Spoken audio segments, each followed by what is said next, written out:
2 wins, 1 loss. That is the story for the 2 teams about to lock horns. We have NiP taking on MIBR, and this is an intriguing one for a multitude of different reasons. Fortunately, we can talk it through at great length. I'm your host, Alex Machine Richardson. I am joined by Jacob Pimp Vinegar and Sean Gares on the end there. Used to hold the mouse and keyboard, ex-pro players, so I'm hoping for some insight today, boys, because we've got a weird one. MIBR taking on the Ninjas, and I feel like, and I'm going to throw it into your court here, Sean, the Ninjas are coming in as hot favorites. I think so. I think they've turned it around. We were really skeptical about them throughout the Challenger stage. What we've seen so far at this Legend stage is such a different, revitalized NiP. They're showing their map pool is deep. Rez is stepping up a lot with Forest, so the young with the old kind of stepping up for NiP. I definitely agree. And on the other hand, you have MIBR, who came into this tournament with us not knowing where they were, right? It's the first time they're back with Taco. They're back with their old coach in Zeus as well. And they were finally coming into a tournament, giving us a little bit of display and an taste of what we can expect from them. But so far, it hasn't been looking crisp and clean. You said it yourself, the 2-1, but it is a win against G2, which is not really performing up to the best right now. A win against Complexity that arguably yesterday did beat NRG in a nice fashion. But again, Complexity by no means the best team here at the Major. And then a loss to Cloud9 16-3. So it's a little bit of mixed signals what we're getting from MIBR. But this is where things get interesting, because MIBR as a team were one of the most dominant teams in the history of Counter-Strike Global Offensive. Sure. You know, I think I remember being in Cologne, Germany, thousands of fans screaming, and the words coming out of my mouth of the Brazilians are here. This is the Brazilian era. You know, this is where it was SK at the time. But of course, that roster thereabouts, with the addition of Phelps a little later, has dominated for so long. So my question, Sean, is from your insights of being a part of teams, how does a team that gets back together, same roster that succeeded, not work? Oh, it's so weird because there's so many problems. You know, it's once you have those problems and your team splits up because of that, it's so weird coming back together as a team. With that being said, Cold0 is the same old stud on this server, Same right? stud. He's sitting there number 3 statistically at this event, 1.35 rating, but none of his teammates have really shown up yet. They all have below 1 ratings. They're Outside of Cold0 2-1 with 4 people in the red. I think it's like having an ex-girlfriend, Alex. I think it's where you have your good moments together, you have your problems, you have your differences. In the end, you figure out it's best that if we go apart from each other. For some reason, you find back to your ex-girlfriend, and you like the first 1 or 2 months, you have a good time. You're in there, you're on the server, you're practicing, you're in the bedroom, you're having a good time. My goodness! But at some point, those old problems will reoccur unless you like try to solve them or fix them. And taking for someone who probably have tried it before, it's very tough to fix those same problems. Welcome to Relationship Advice at a Major. We're going to be breaking this one down. So, Jacob, who hurt you? Talk to me. We'll talk about it. We'll talk about it after. Okay. But that's an interesting one. And there is definitely some ground to this analogy, just the sense of, Sean can't stop smiling, just to the sense of that MIBR is going to be very much a work in progress.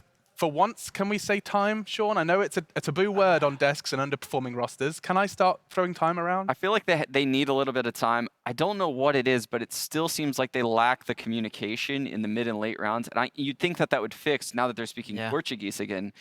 But they're running into the same problems that they had with Stewie and Tarek. I don't know if, Jacob, you feel that same way. I think they're missing too many pieces right now. You have a Fallen who's not really being impactful with the AWP anymore. He used to be one of the best, very aggressive, very demanding on the map, creating a lot of space around him. Obviously, the only given they have is Cold0 playing well. As you said, he's the 3rd highest rated player in the tournament so far. He's definitely up there and playing to the same level. Phelps, again, coming into the team.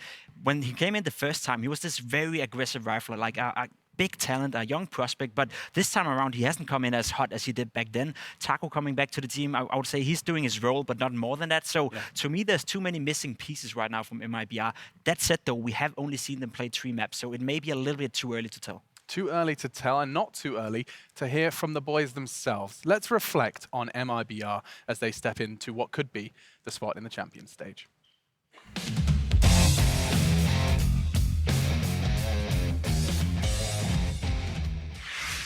So we're here now, obviously with a team that's been through majors before, MIBR.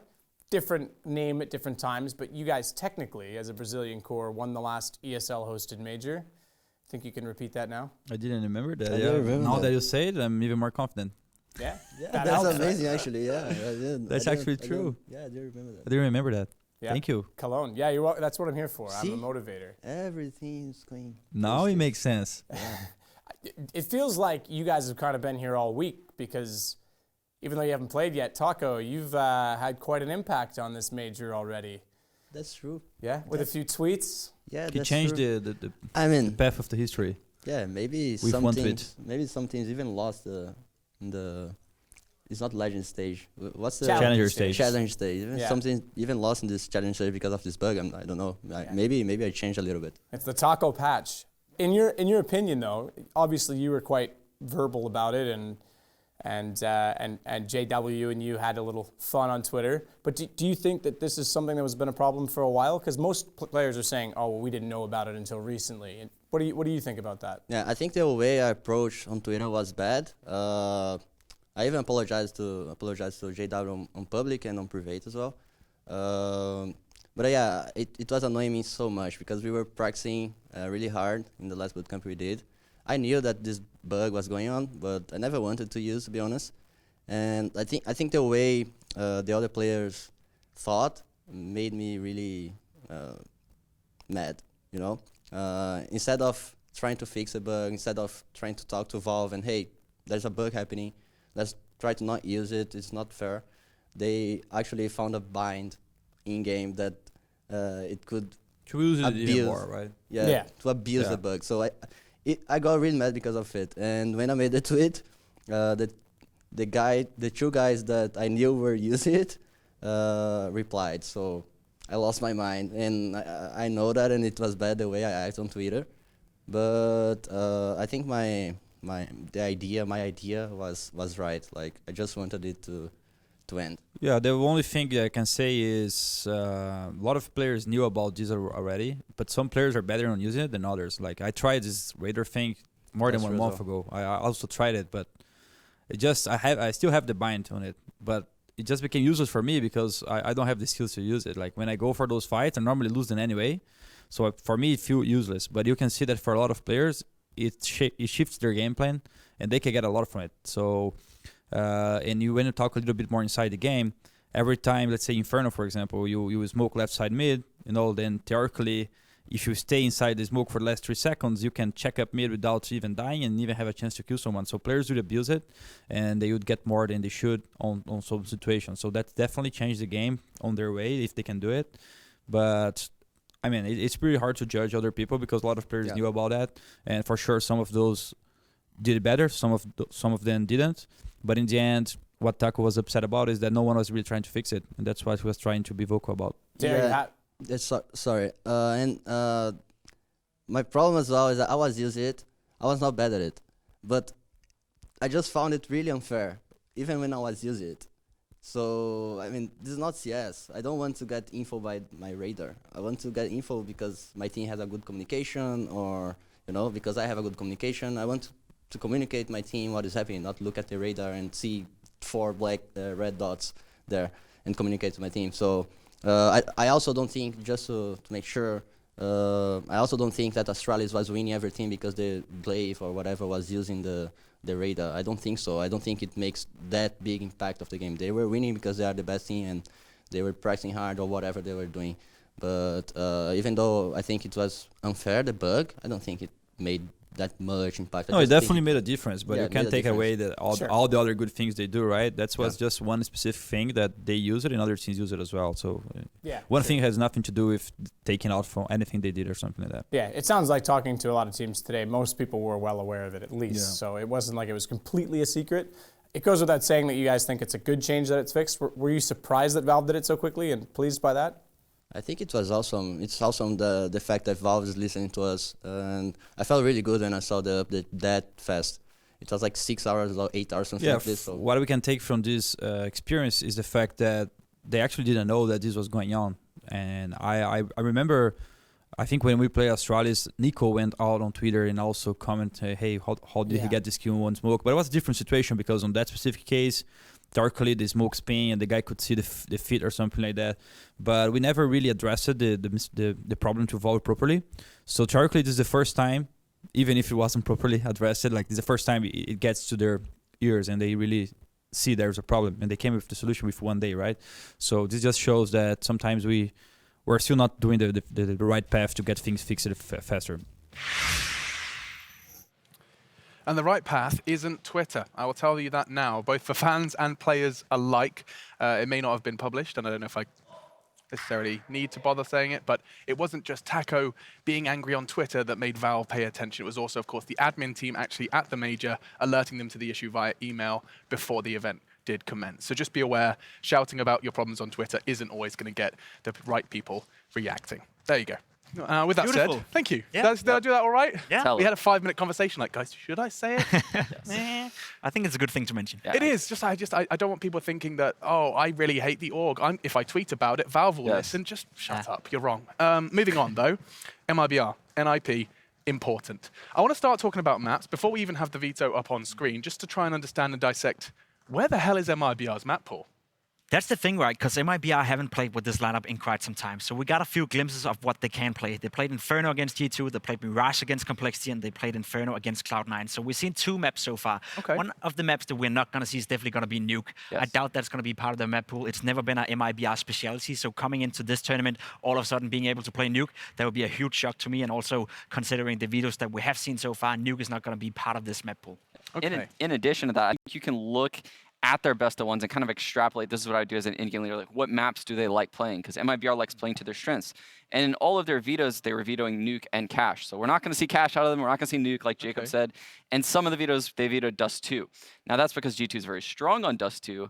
NiP is actually going to ban Dust 2, so it doesn't really matter in that regard. We could see, MIBR go to a train pick or an overpass pick, but likely something that they're going to punish NiP on, like maybe Inferno.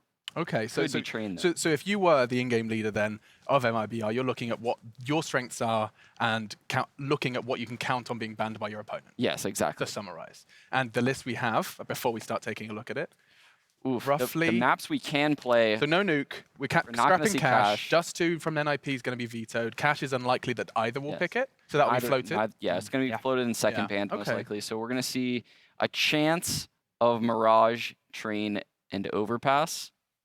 But there could be an Inferno in there. Okay, so the Inferno is the one which is going to be a bit questionable. Could but be of course, let's not forget, MIBR and Inferno are a notorious mix of desire to play and success on the map. In fact, we do have the vetoes. Let's start that process right now, as well as, of course, reminding yourself of some of the incredible gameplay we have seen so far. I mean, I think my first question is going to be, can we get more Coldzera out of them? That's what I'm counting on. More Cold, please.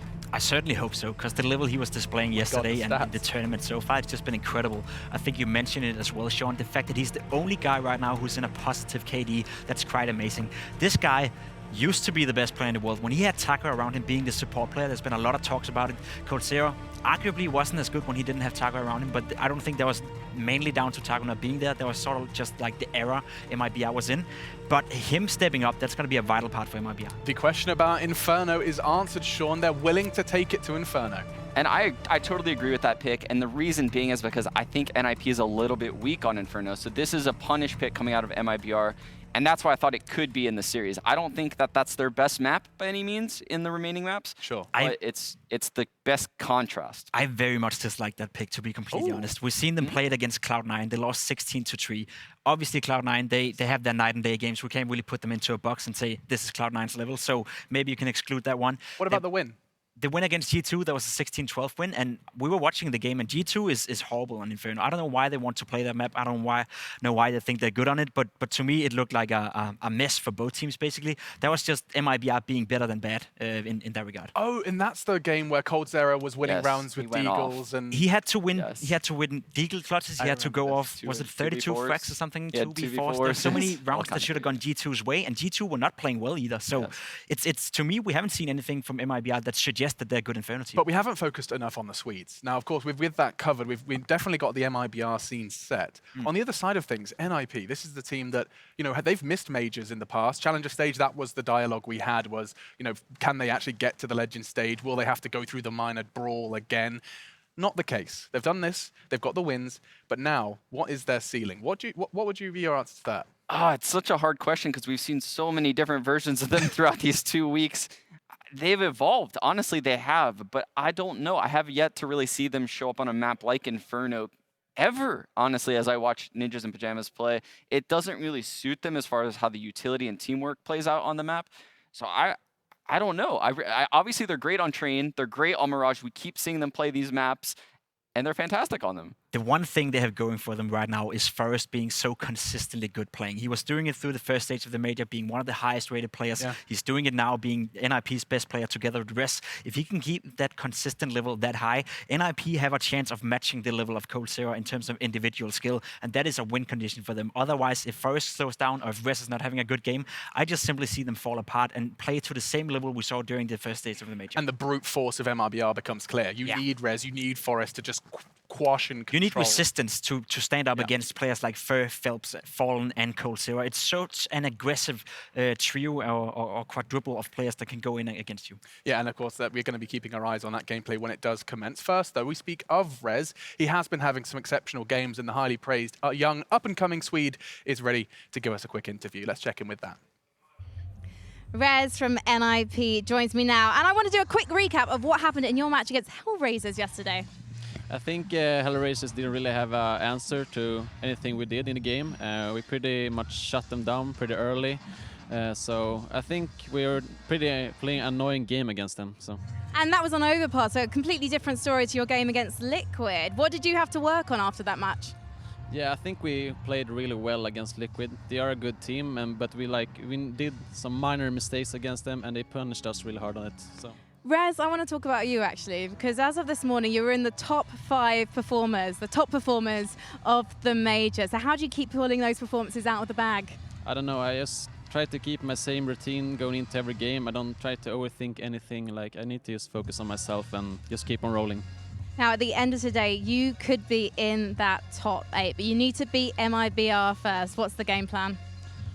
We have some few things up our sleeves, and I always have something to pull out, and I think we can manage to win this.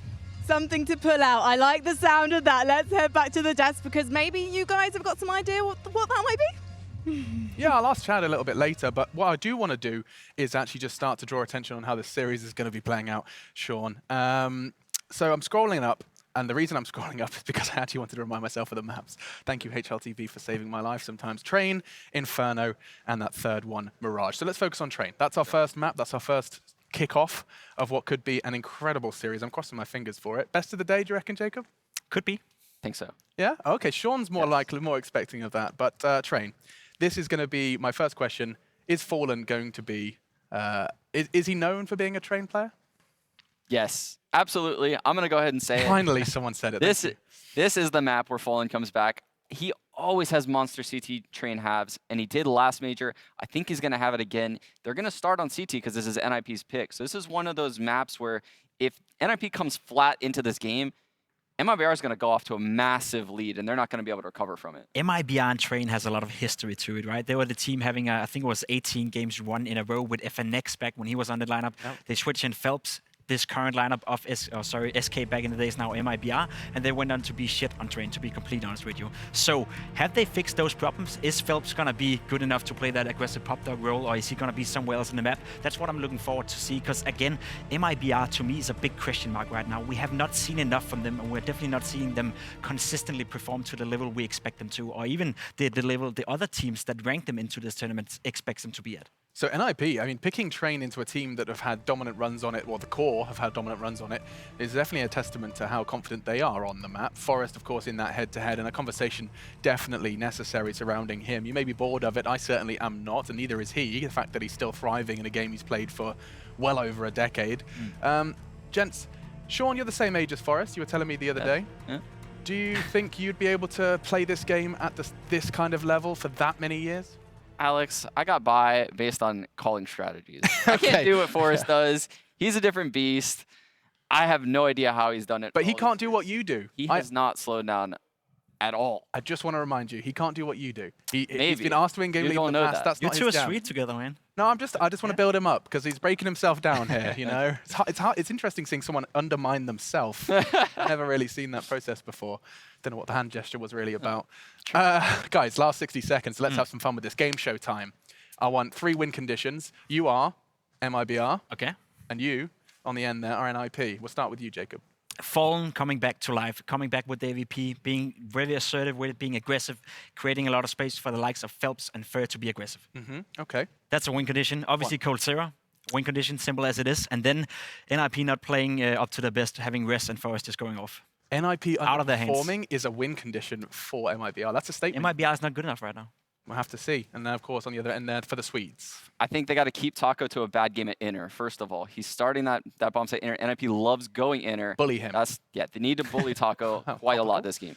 2, Forrest needs to have a phenomenal game. He's been doing so well from this entire event. Same with Rez. But I think Forrest is probably the standout player. 3, I think they need to walk away from this T half with at least 5 rounds. Okay. I don't think they're going to do it, though. At the very least, yeah. 5 T rounds, and that's a tall order? Yeah, I would say so. I think MIBR is going to either show us a glimpse of what we can expect them to be in the playoff if they get there. A team that has a high peak level, a team that can go take on an Astralis, take on a Liquid, take on a Na'Vi and actually put up a fight, or they're going to fall flat and we're going to see an MIBR that just have to scramble through the playoff. Will they get to the playoffs? I mean, MIBR, it's a star-studded roster. If you have just joined us and you're unfamiliar with the MIBR boys, I need to remind you that this is a legendary roster. coldzera, Fallen, the list goes on. Fur and Phelps, will they gel? We have our win conditions from our analysts, and I think, from the sound of things, we're almost ready to get this game underway. Pitta behind them, of course, coaches a conversation to be had, and Zeus is back behind them. That is one to remember as well for MIBR. They have the coach that was with them through the countless trophy lifts on their rise to power. NiP, Peter as well. It's kind of interesting, some parallels to be drawn between the two rosters. The fact that Peter was in and out of the NiP jersey. He shook it about a bit as well. Elecro, in-game leader, about to be tested by the Brazilian chess master himself. Grandmaster Fallen versus Lecro, very new to the in-game leadership role. I think we're going to go ahead and leave it with your casters, though, as we're going to be getting into this one. MIBR, of course, joining us as well. Jason, Vince, why don't you join this conversation? Thanks, brother. It's going to be good. MIBR, NiP, a spot in the playoffs. Some of the most legendary players in the history of Global Offensive and even the Counter-Strike franchise altogether gracing the server for us. It's going to start on Train, Vince, and this can get spicy. This can get spicy real quick. It certainly can, especially with so much on the line for both teams. We just saw a Train that was a little lackadaisical, a bit slow at times. Let's forget that whatever happened. I think this is going to be a bit sped up, though. Yeah. I expect more fireworks from this best of 3. I think if we look at the previous game as the appetizer, the starter, this is the main course. It certainly is. And I mean, especially the Desk touched on it, the level that Forrest has been at in this event so far has been incredible, has been stellar. Get Right's even stepped up, which has been great. I mean, that's a great storyline in and of itself. NiP, they've had a tough time in the majors since their, I guess, fall from the top. It was a long fall, and it's been a long way back. And then finally, they're starting to get some of that redemption going, which has been so much fun to watch through the various stages of this major so far. This is going to be a tough test. It's a reunion tour of MIBR, as the Desk also mentioned. Zeus, you can see there on your screen, standing behind the team of coach that won their first and only majors with them back in 2016, MLG Columbus and ESL 1 Cologne that year. And obviously coming in with Phelps coming back into this squad. This is the MIBR we saw earlier in this stage was not that great, but you have to imagine, like most teams, they're going to build into it. Yeah, and they did also say that they felt a bit tentative, a bit shaky, a little bit nervous going into that first match that we casted, and I believe that was a 16-3 loss on Inferno. To Cloud9, yes. Yeah, to Cloud9, and they did look shocking in that game, but then they beat G2 later on, so maybe they are starting to warm up. They seemed very tentative and scared in that matchup as well. It's similar to what we talked about with Avantgarde previously. That was on Inferno, which we'll see in this series as well. It was the pick of MIBR, will be coming up after Train. You can see here, head-to-head of these two players, coldzera, 2-time #1 player in the world, 2 years in a row. Forrest as well has just been spectacular, as we mentioned. He's playing like one of the best players in the world again. Yeah, those stats don't lie. Not too different to Forrest, though. Obviously, Forrest has played a lot more games coming through. Yeah, the challenger stage. Yep, exactly. And I think that's the point to bring up, because, I mean, as I said with MIBR, hopefully they're building into this event. NiP looked a little bit shaky at the start as well. I mean, they were playing for their life back in the challenger stage, and they've just gotten better and better as we went on. I think the game, some of the games we saw from them in this stage have been phenomenal. Yeah, I mean, even towards the end of the challenger stage, they narrowly beat Vega Squadron 2-1, narrowly beat Vici 2-1, but they got it done when it mattered. Forrest in particular. Yes. They touched on him on the desk. I mean, he has just been that damn good. And he's kind of had a couple of cameos here and there. We've seen moments from Rez, some excellent pistol rounds in particular. Lecro's had a few performances too. You'd hope they've gotten all the quiet performances out of their system by now. This is where you absolutely have to step up, especially against a team of this caliber against MIBR. I mean, we talk frequently about the teams that are 5-man deep. Certainly in terms of skill, MIBR is one of those as well. 5 players who could all dominate the game. The big question is, are they all going to feel comfortable? Like, this is still very early on, and yes, this lineup played together and were extremely good, and they lifted a lot of trophies years ago, 2 years ago, back in 2017.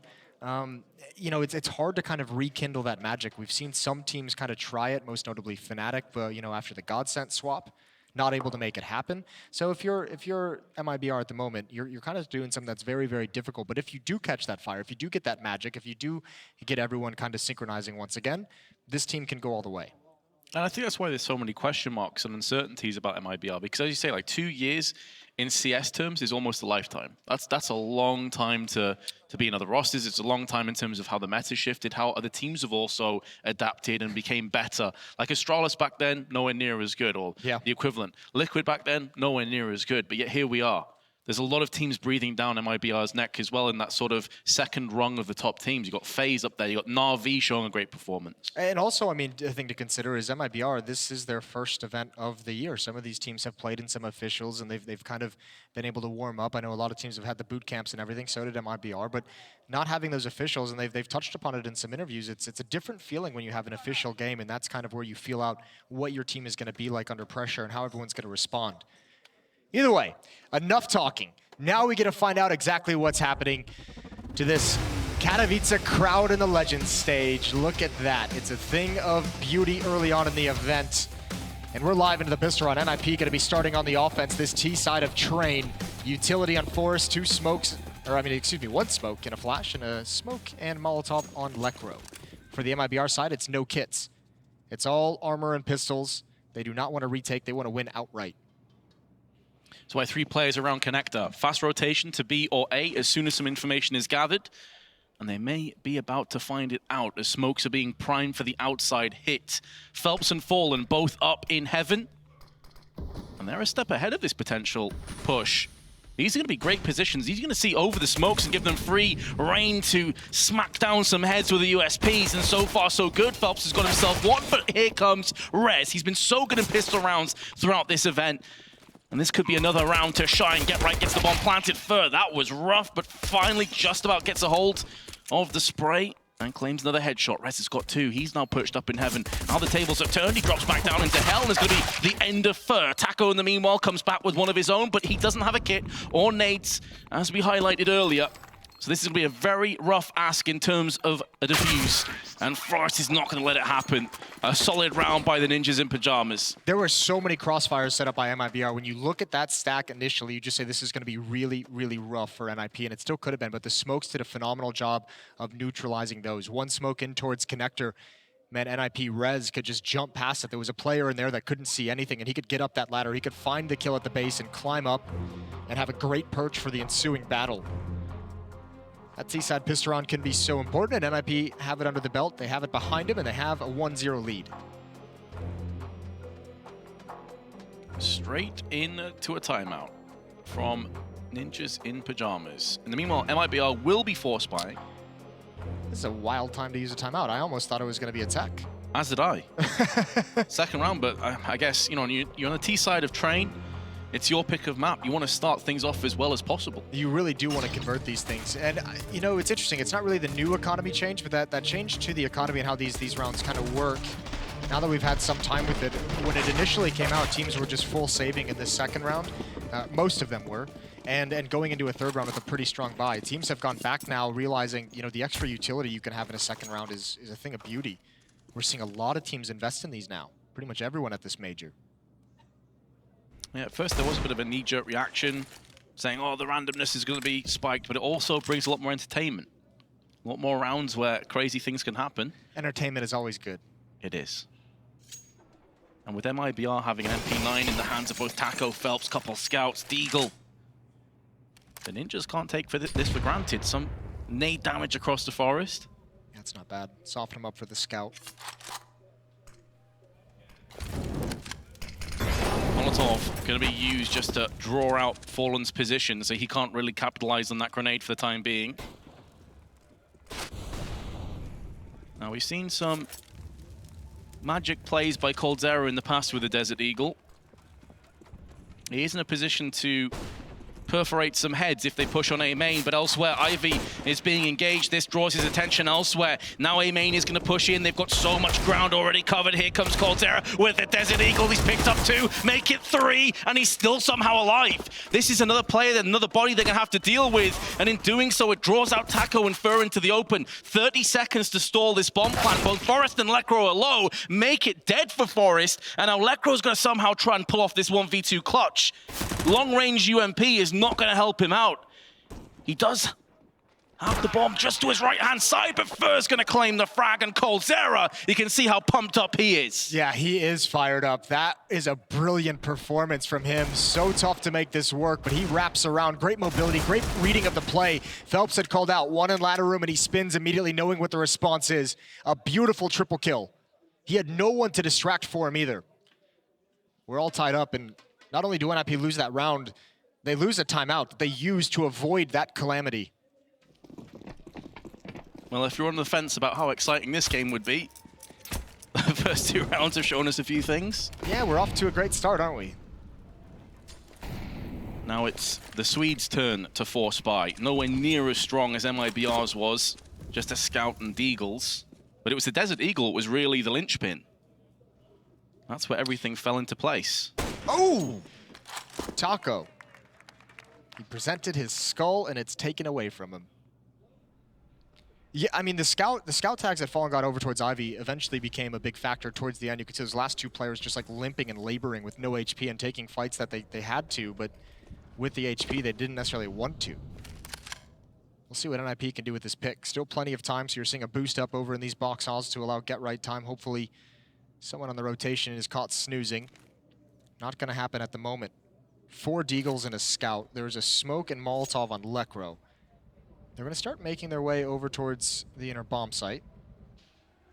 They've got to walk, though. Fallen is close. He can gather information if they hear a footstep. So can Phelps. And now they have the read. Look at this rotation. A good scout tag onto Fur, but coldzera's here. coldzera has the MP9, and that's going to be close up on Bomb Train, and he can bide his time if they don't clear this out properly, which they might be distracted from doing. Phelps is going to have a very fast rotation. Lecro will be flanking when this hit eventually comes in. Will he be able to have enough impact, though? He needs the rest of his team to at least do something on the other side of the map. Otherwise, he's going to get caught in transition, and it's going to be Fur up close with the Org, the freest of kills. Here comes coldzera. Oh, that spray transfer was majestic, but it's not going to be enough to stop the bomb from being planted. So MIBR still have some work to do now. The MP9 is going to trade hands. Rez goes in for 1, but Phelps going to make his presence known with the UMP. MIBR continue their winning ways. Very costly for them, though, and Phelps is going to... there's kits plenty, so Phelps can go hunt down an AUG or some kind of a rifle so he can have a better piece of weaponry.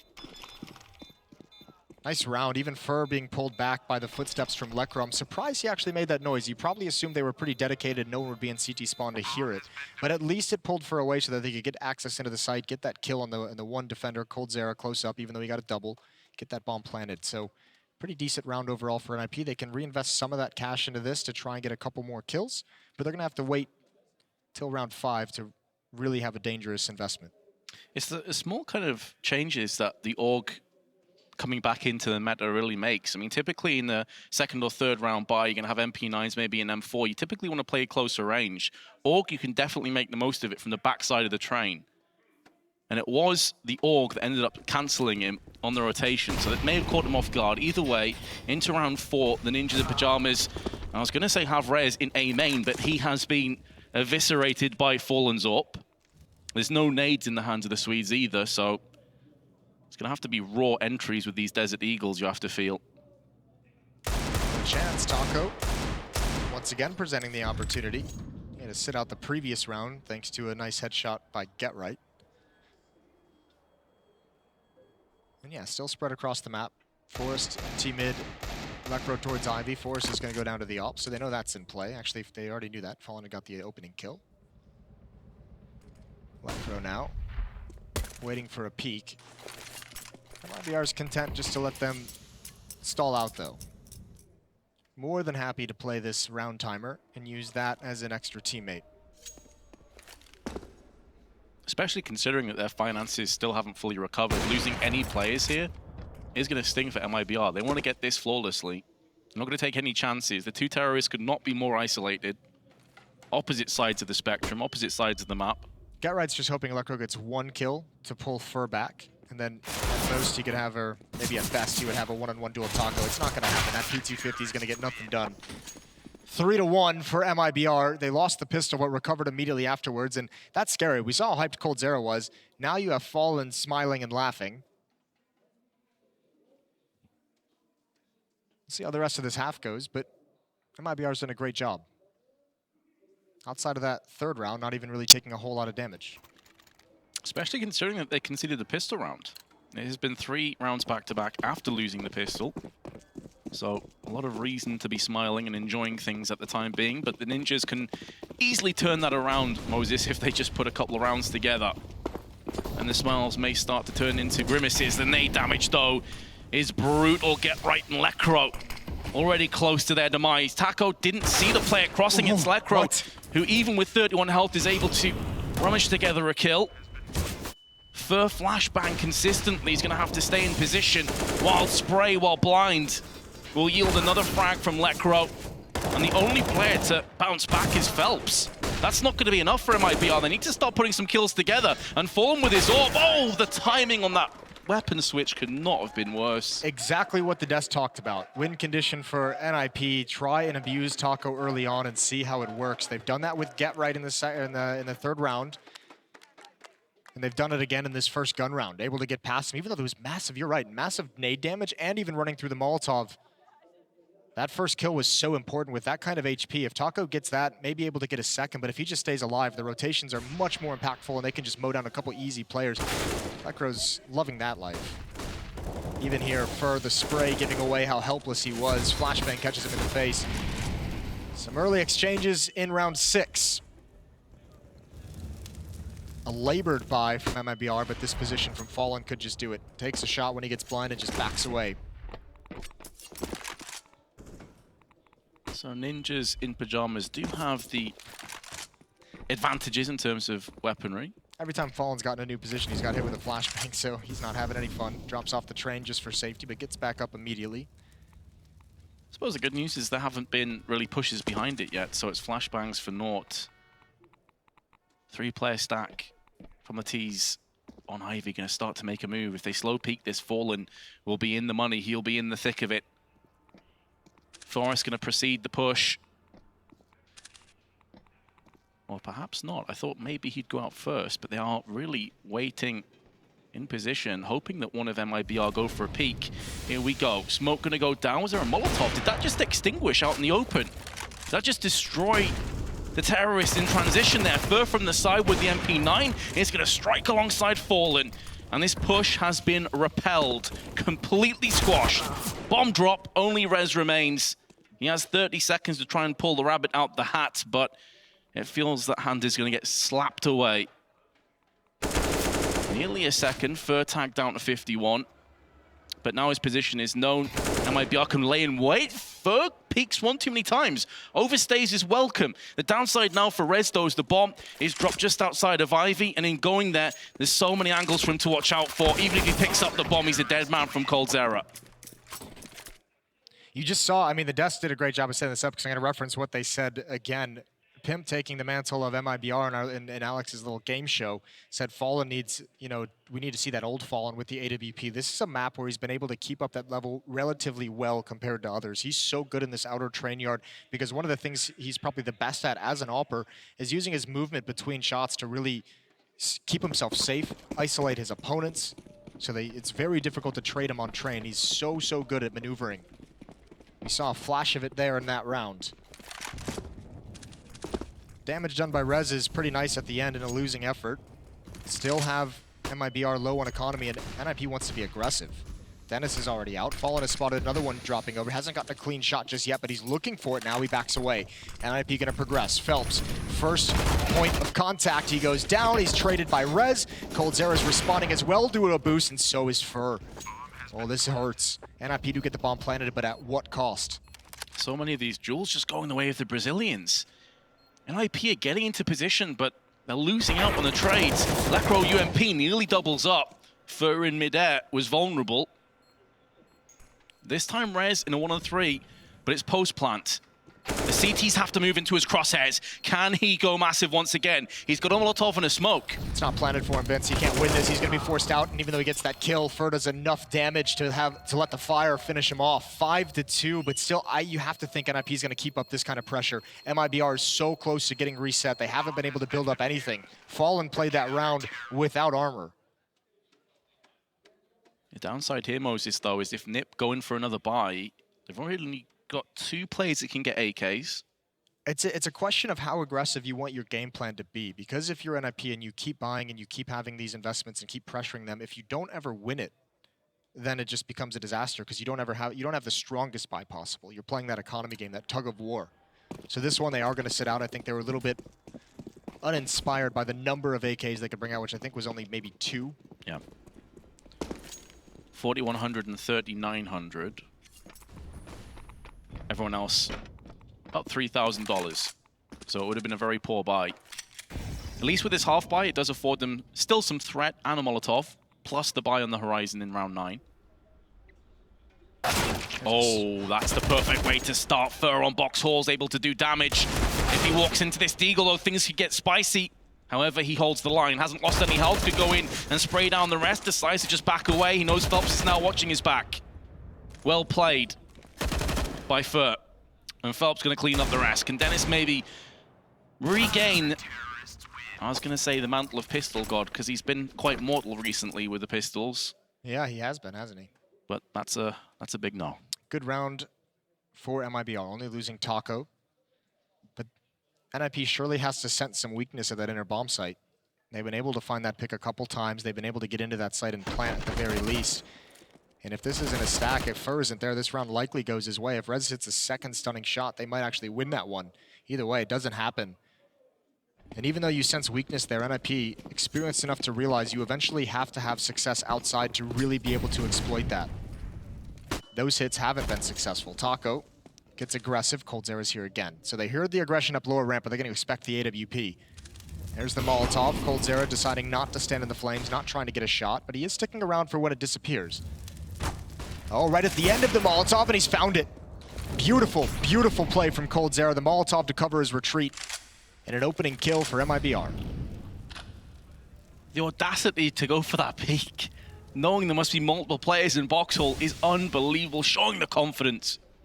It's so cool as well because normally if you're NiP, you're expecting an opera to maybe stand in the Molotov when you throw it, not kind of peek into the last second or two of the Molotov. It's the same concept, just at different timings. And for future rounds, that now puts doubt in the back of NiP's heads too. Look how trapped they are as well. Fur and Phelps both in ladder room. 2 players on the flank, that'll never be expected, and you won't even have the manpower. You're already missing 1 player. You're going to lose at least 1 more than likely on this entrance. You won't have anyone to kind of cover that flank. Taco chimes in, and that forces Ro4 to come down with the bomb, but Taco wins against him as well. This is an easy defense being mounted by MIBR. Just got to try and do some damage now for Dennis. There's not much else available for him. 25 seconds. There's the first, but it will also be the last. MIBR on a winning streak once again. A completely different side to what we saw on the first day too against Cloud9. This has been so much better. It's the really interesting thing about this matchup at the moment is just kind of can MIBR kind of step it up? Because if you're honest and you've watched this tournament, especially, I mean, even if you just isolate the Legends phase, NiP has been the more impressive team overall. But you also have to accept the fact that MIBR's peak, if they can ever reach it, is probably higher than NiP's. I think you're spot on. Yeah, I mean, you look across MIBR's team, there isn't really a weakness there if they're all firing on all cylinders. Yeah. There really is. I mean, it's tough to find it. They truly are the all-star Brazilian team. Yeah, they are. And they've got an all-star coach as well in Zeus. They do. I mean, one of the most successful coaches in Counter-Strike history. 2 majors. He was also instrumental in Team Liquid rising to the #2 place, the level that they've been at recently. So, solid lead for MIBR, no sign of slowing down. Pistols for NiP, so many flashes actually. Everyone's blind there for half a second, which causes Fallen to miss that one. He's got Fur to cover his mistakes, not aware on top of the trains, but Phelps gonna come out of the edge of the smoke. He can only get one. Great trade from Rez, who's having a solid start to this game, but Forrest still lurking around this bomb train, choosing his timing to get aggressive. Rez has to do it again, but it's being watched. Oh, great kill. Very quick with the CZ. Taco and coldzera a little bit bruised as well. Taco in particular, he is limping. Finished off. Becker is a sniper with that MAC-10. Little bait and switch to flush out Taco's position. So much time as well, Moses. They can play mind games with coldzera here. MAC-10 kill from that range against an Orc. Alrighty then, NiP, welcome back. That is a beautiful round. They've been doing that all event long, winning those half buys, winning those pistol buys. It strikes again. It's given them such a boost. And one more time, they're going to have MIBR on the verge of being reset. So another window of opportunity here that NiP has provided themselves with to get back into this game. One last buy for the Brazilians. AWP on Fallen. It's a strong buy. 4 AUGs. Very, very light on utility. No kits as well. This time NiP not going to be as fast-paced as they just were, busting out into that outer yard. Phelps is already in ladder room. He'll have a duel against GetRight at some point during this round.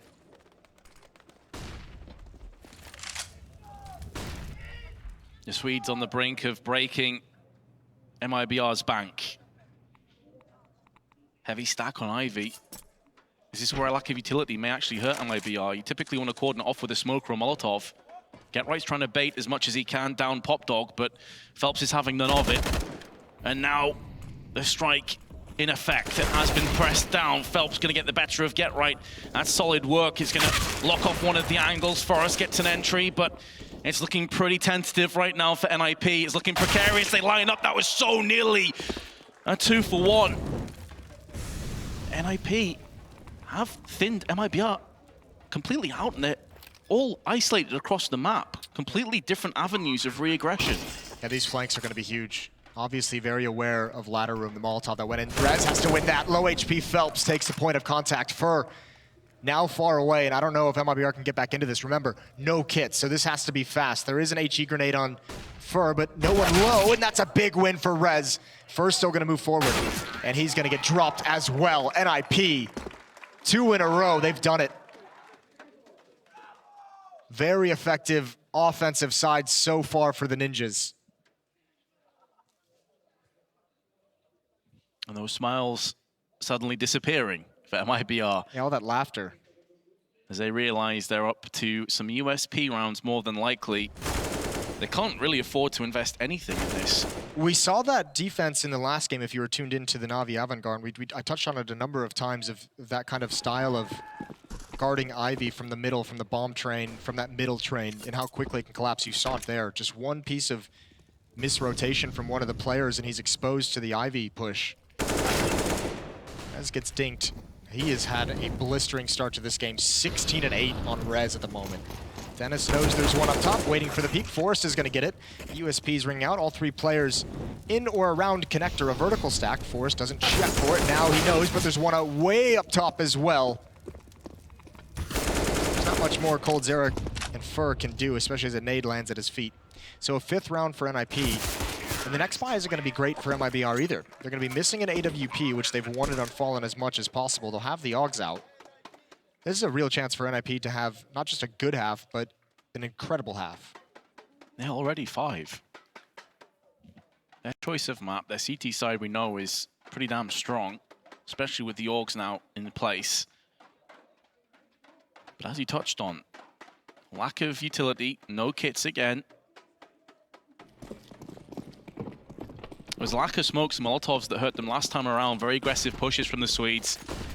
Already flashbangs being deployed outside, trying to draw out what little remains of MIBR's value in terms of grenades. They only have 1 smoke, 2 flashes, and a HE. There's a minute and 35 to play with. That's why they're playing aggressive, and they've got the scalp of Rez. That's a big one. First spins around, doubles up onto Dennis, and could get a 3rd. So nearly claims the life of GetRight. That is sensational. A little bit of intuition for Fur, and then a little bit of luck sprinkled on top. Lekro gets blinded and can't respond. Now there's still an opportunity here for NiP. Yes, GetRight is going to have a tough time getting involved in action with only 12 health. They have utility. They still have control of the bomb. And they have over a minute for Force to try and find something with this AWP. And you have to imagine there's his chance, and he flicks up straight out of the sky. Fur takes a risk. But a brilliant shot from Force. Still a tough one to hit. The overkill in the head as well. Oh, that was gorgeous. 400 plus damage of meaty goodness. Still low. NiP are on the back foot. They have Get Right very low. Just 12 health. They do have a massive advantage in terms of grenades, though. They're looking to implement them right now. Onto connector, backside of site, 30 seconds. They are going to commit behind this. Switching guns so that Get Right now has the AWP, where health isn't as valuable, but down goes Lecro. Even more pressure applied to Forest. You feel like it's going to have to come from him if this clutch is going to become a reality. And he's gone down. Get Right will get the bomb plant, but no more. MIBR will move to an 8-5 lead. They played that really well in that 3v3. Fallen just toying that with them from above. There's just so many different spots you have to clear and check if you're NiP in that situation. And that position above from Fallen is kind of one of the last ones you really look at. This is such a great round from Fur, and it's his trademark aggression. There's no sign that it's coming. And I mean, just the courage to take that kind of a fight. The follow-up dink as well, because remember, it might seem confusing that Fur would even choose to spam through that smoke, but it's been Get Right in ladder room this whole half going up against Fur, and going up against Phelps. So I imagine when Phelps goes down to Dennis, he's passing it along like Get Right's probably there too. And plus, when you've just got your opening pick, and you're down quite a few bullets, you're at your most vulnerable. That's where the avenging frags typically come in. So it's just intuition, instinct to covering fire for yourself. Exactly, because he had no one else to help him out. Well, so now that they've attacked the outer bomb site a number of times, they've had some success out there as well. This slows down the rotation of Fallen back towards the inner bomb site. So Taco is still alone there, where previously he's been joined up relatively quickly. If NiP find this timing, they're going to be blocked up by the smoke. And here's the tough part: they almost have to go now. The fact that there's so much silence outside, whereas in the last few rounds NiP's been aggressive and very, very violent in that area of the map, the fact that it's quiet is telling in and of itself. The guns certainly have been vocal outside, but now it's going to be inside. MIBR have a very different test to pass, and Rez will pass a bullet through the head of Fur. He does at least get one beforehand, but Phelps will go in with one of his own. Nearly a triple kill. It's just back and forth long range, and the Augs will just about outshine the AKs. And now Fallen gets up close. That's the bomb dropped as well. No plant for Dennis to try and defend. He's going to have to come out with raw frags, and Taco won't allow it to happen. MIBR doing such a good job of holding these sites. The Molotov onto the bomb train, or the plant spot, was huge. It forced everyone from NiP who was grouped up there into the scopes of those Augs at long range, and that is just a very tough battle to win at the moment. And then the follow-up as well, a small mistake, I think, not just sucking it up and getting that plant down from Rez. He wanted to try and win the round, which you can understand why with the stakes of this match, but goes for the win, gets off the bomb, and they don't have the extra $800 to play with, so they'll only be able to bring an AK-47 on Get Right into the round, a Deagle, 2 CZs, and a Galil, and not a lot of nades. That extra $800 could have gone a long way. But as we mentioned, and as we saw earlier, NiP have been winning these kinds of rounds all tournament long. 6 rounds would be so good for the Ninjas. They're just gonna have to wait while the smokes fade and the choke point. So much utility for the MIBR side to stall this out. Flash in to try and gain some ground on NiP, but coldzera not budging a muscle, not an inch. Smoke afterwards, but he's going to be on the right side of the smoke, plus the Molotov. This could really bait NiP into a horrible spot, but he goes out with a pop flash. There's 2. The bomb's dropped alongside it, and down goes Forest. coldzera. Ice cold. Really nice piece of teamwork. That pop flash made that so easy for coldzera. Rez and Dennis, the only ones left, and they're gone very fast. We were wondering which MIBR we were going to get, and outside of a 3-round run for NiP in the middle of that half, it was dominance. And MIBR looked good, but NiP, they did just enough off the back of Rez, 17 and 12 in his performance. NiP has a chance. We'll find out if they can take it in the second half. Stay tuned.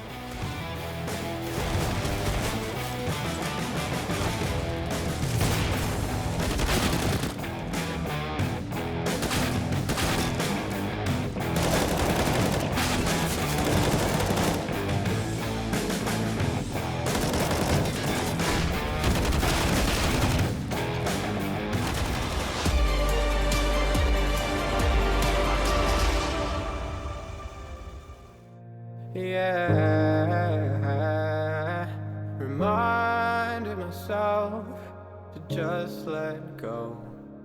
Don't wonder how far I can fall. Don't look down, never fade out. And I just wanna be someone and never fall behind again. Just keep on moving on. Never look down, never fade out. Never fade out.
Don't look down, never fade out.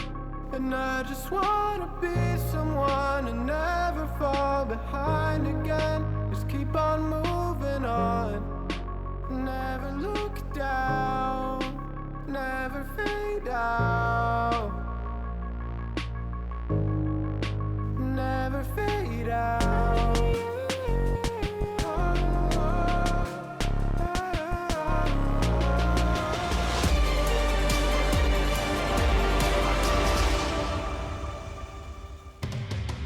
Well, you know MIBR is playing well when you see Lurpus tweeting something positive. Obviously happy about that Coldzera triple deagle. All 5 players for MIBR in double digits of this game. It's Rez at the top of the server though, 17 and 12 for him, closely followed by Coldzera at 16 and 8.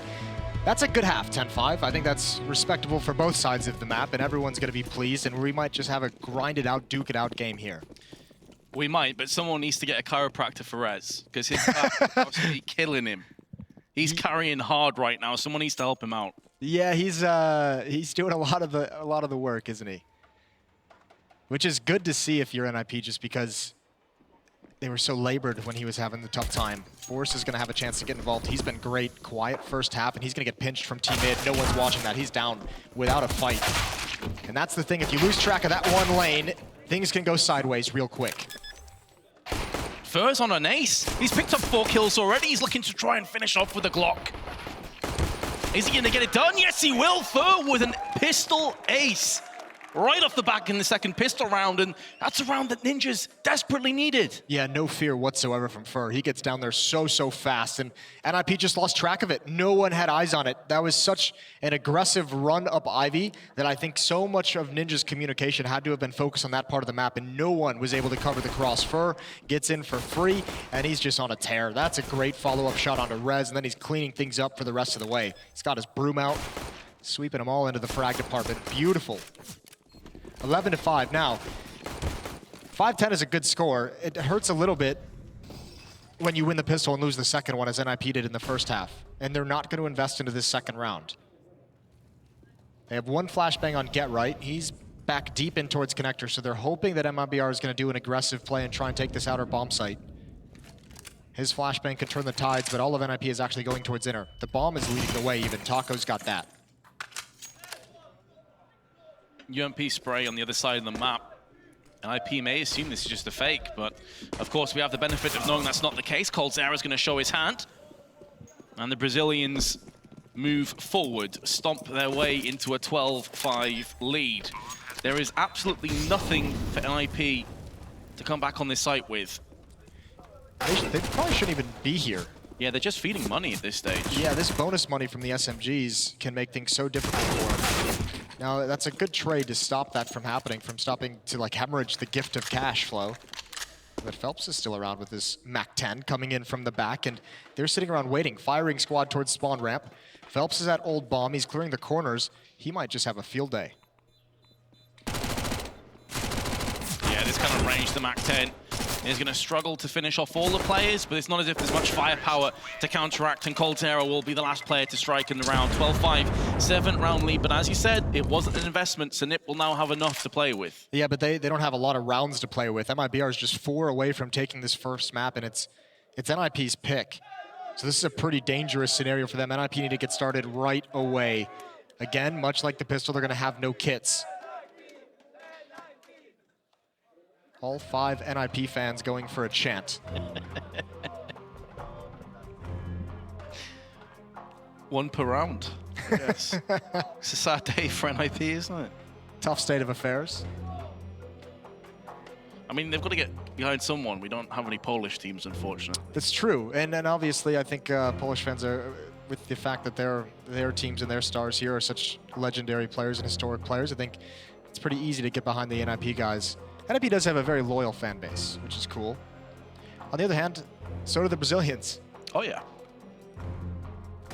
And MIBR definitely the premier Brazilian team.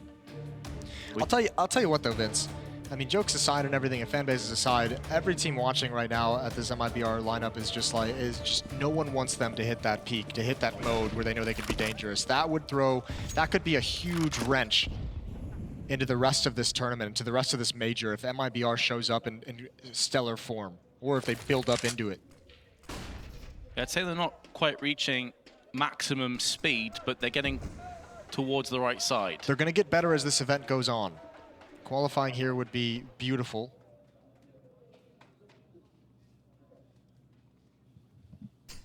Taking into account that this is NiP's choice of map, if they can claim this one, they're one giant step forward. Moving into Inferno, which hasn't been kind to them in the past, which didn't look very strong earlier in this event. So certainly you'd love to have that buffer into a map that's been very hit and miss for you. You got bombed out by Cloud9 with 16-3, and they did end up beating G2 on it. Yeah, I believe that was 16-12. So it's been a bit of an up and down affair on Inferno. That being said, the Cloud9 loss, that was the first game of the tournament for them, right? First game of the year. First official game. Oh yeah, that's a very good point. But also the first game of this event, so you can't really look into it a huge amount, I guess, and they could have learned a lot since then. But of course, we're talking about the next map, and the here and now, we've been kind of talking over this because not much has happened, and there's only 28 seconds left. MIBR need to get a move on. Phelps is still back towards T-spawns. This is going to be a 4-man push, and Get Right is going to oblige with a headshot from the Orc. There is smokes out. Galil of all weapons trades kills, but there's Forrest onto Phelps, who was the lurker, the flanker. The bomb has been planted. The player advantage rests on the Swede's shoulders.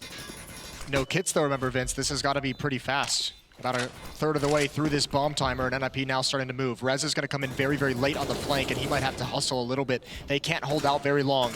This bomb timer deep into it, halfway touched now. Fallen, he's got to hold as long as he can. Checks the flank. Does he have the timing right? No, Rez and Ro4 going to combine to take him out, but they need to get on this plant. 3 players converging. Fur disappears into the smoke, but they saw him at the last second, and I think they should have this. This is really close. Oh, it all rides on this, Vince. They must have the defuse, and it's not going to be there. They are going to lose it just a half second late. Heart-stopping moment for NiP, and heartbreaking now that it's come. 13-5 in the favor of MIBR. That hurts. Ro4 can drop an M4 or an AUG over to a teammate, but for such a good retake, just that half second off. And that is the moment, and the reason why we always highlight no kits. Because that makes the difference. Now we're looking at 13-5. It should have been around for NiP. I believe they actually lost a couple of players from the explosion as well, so in terms of their finances, it also dips down. I think it's just the one player they lost, so it wasn't too bad, and you can see Get Right. God, we're going to miss his expressions at some point in the future. Hopefully far away. You can see the effect it has, though, that in terms of nades, Rez has nothing. 4 smokes, 3 flashes. With so much time in the hands of the Brazilians. There's a round they're going to look back on and grimace at. Yeah, Dennis, though, going to try and bounce back. That's actually a super important round or a fight to win for Dennis. Get right. Oh, he's got to be careful if he goes for this aggression. They might not expect it. He's dinked him, but he does fall. But he's got information. He sees at least 2 more. They haven't spotted the bomb. Fallen is there as well. Phelps also giving up any position outside. He was the flanker in the previous round, but NiP is remaining honest at this A site. It's only Dennis here at half HP. When does NiP get the memo to rotate someone inside? Smoke is about to clear. Rez is starting to cheat that way, and now he's committed. Seems like MIBR have called the bluff somewhat, seeing 2 players. Maybe assuming NiP would expect the rotation. That's not going to happen. Here we go. All systems ahead. Can Dennis derail the Juggernaut? No. He goes down instantly. The bomb's going to get planted behind it. And at this stage, Ninja's Pajamas may think about saving. Not that headshot could keep them interested, but that could be to their demise. Taco finds Rez. Is 2 weapons enough to work off? No. NiP want to go for this. The red mist has descended. They feel like there's some light at the end of the tunnel. Forest round the backside. Going to mitigate Fur. But there is a Molotov in play. There's a smoke as well. They have the counter to the Molotov. It's going to go down into the smoke, and in amongst it now, Forrest is going to go for the defuse. He does have a kit, but there's Phelps. Sprays him down. That should be the round over. Lecro has to turn tail and run, and MIBR will have a 14-5 lead. Phelps wants this last gun. Oh, and he didn't spot Lecro going on the upper ramp. I think he wanted to try and find the AWP, but I think it's just too far out of his grasp. 14-5.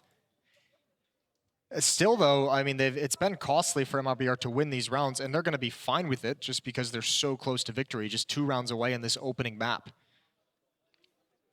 And this is one of those weird maps where I almost want to make the argument that it's not as much of a blowout as it seems. Obviously, in this second half, you know, just if that defuse comes through, if they have a kit or if they get on the bomb just a little bit earlier, if that retakes just a tad bit faster,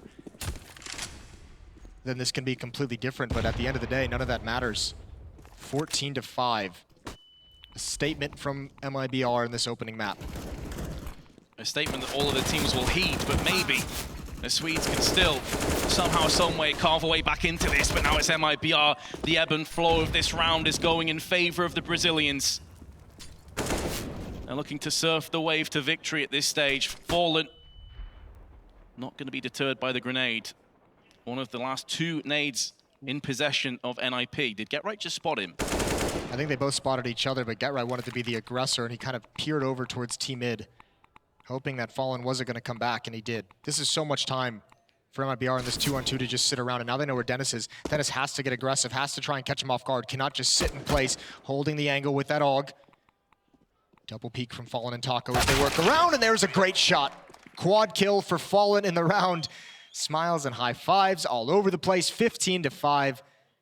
And MIBR hasn't even had to reach deep into the strat book, because every single round they've played on this T side, they've been abusing the fact that NiP, with very little money to spend, have not had the utility to slow them down at the start. They get out so fast. This is just a rush towards that outer bomb site, and there's no smokes, there's no flashes or anything. That's exactly what MIBR wants. They want all of their players to just be able to swing along that wall and take those long-range fights with the AK-47. And again, It's a scary look. Isn't that always how well MIBR are playing, how confident they feel? No, but I mean, we know these guys are going to be very good individually, especially when they have the momentum of the game. And that's what I mean by they haven't had to reach into the strat book. NiP hasn't been able to contend with them on the CT side, so MIBR is just more than content to ride the fact that they're on a huge win streak. They're playing loose, playing confident. It's only when NiP can prove that they can stop them with what little that they have and stop them consistently that things might get dicey. Well, this is a round where MIBR may need to pull out a play of the book, or perhaps not. Dennis forfeits his own life for some information. Get Right pops up, finds the head, retreats into the shadows of the B side. Forest has been found, but so has Fallen. That's a horrible spot for the bomb to drop down to. And Fur, who's already in a bit of trouble, on 41 health, is now going to try and clutch this. He'd love to have a smoke, but instead has a molly, flash, and nade. Is everything but.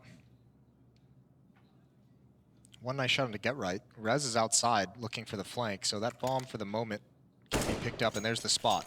But that shot gives away Rez is on his way back. This would have to be something special. Here he comes, wants to get the bomb and just bail out. He's gotten it. They're spamming through. They tag him up just a little bit more, but still, now NiP has to split. That makes it easier. Smart play from Fur to at least get into the bomb site. If he gets a plant, this could all change, but GetRight shuts him down. 3 kills for GetRight. NiP is on the board in this second half, but they've got to win 9 straight. Even though Fur lost that round, they played it so well. In the end, if he connects that headshot, oh boy, NiP are in trouble. And then it goes. I mean, that's the cool thing about picking up that bomb and just going up. He does it fast enough with enough time on the clock that Rez has to be respecting the fact he can still go outside. So it splits the defense one more time, gives him a one-on-one wherever he decides to go. GetRight just comes out on top of it.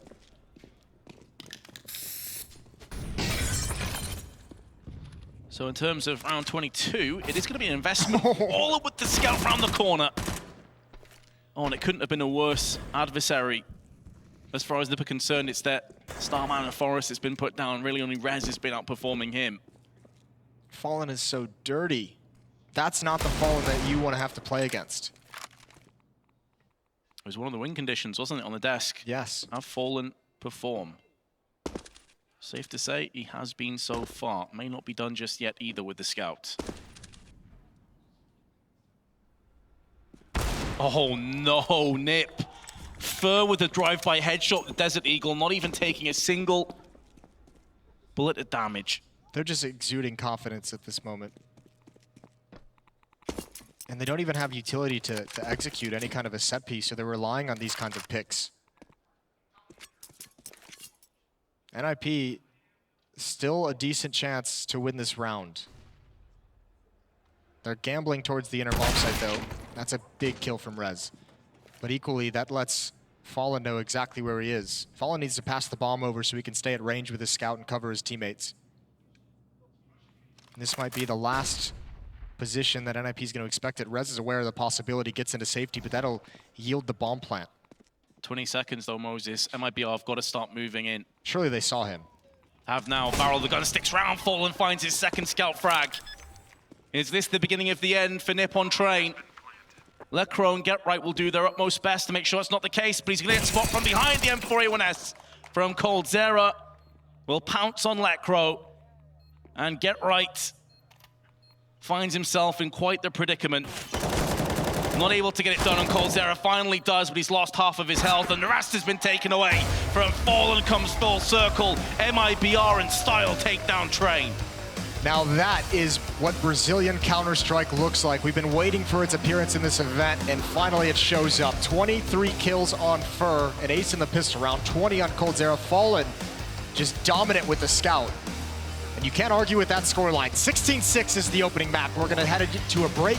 When we come back, the desk is going to have a chat about the game.